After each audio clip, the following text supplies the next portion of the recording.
అందరూ చెప్తుంటారు మనసు మనసు అని. నిజంగానే మనసు అనేది ఒకటి ఉంది. ఇంతకీ మనసంటే ఏమిటి?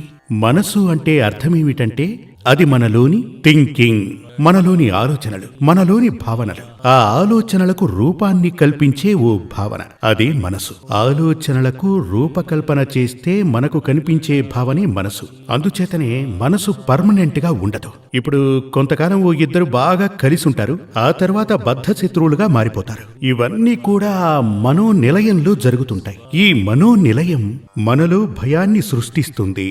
ఒక వ్యక్తి జాతకంలో మనసుకి అధిపతి చంద్రుడే, మనోకారకుడు చంద్రుడు అంటూ ఉంటారు. ఆ చంద్రుడు జాతకం ప్రకారం బలహీనంగా ఉంటే, అదే విధంగా రెండవ స్థానం లగ్నం, ఈ మూడు ఎప్పుడు కూడా జ్యోతిష్య శాస్త్ర ప్రకారం ఒక గ్రహాన్ని చూసి జాతక ఫలం చెప్పడం మూఢత్వం, అవునా కదా? ఇప్పుడు రాశిలో 3 గ్రహాల యొక్క ప్రభావం ఈ మూడింటిని సరిగ్గా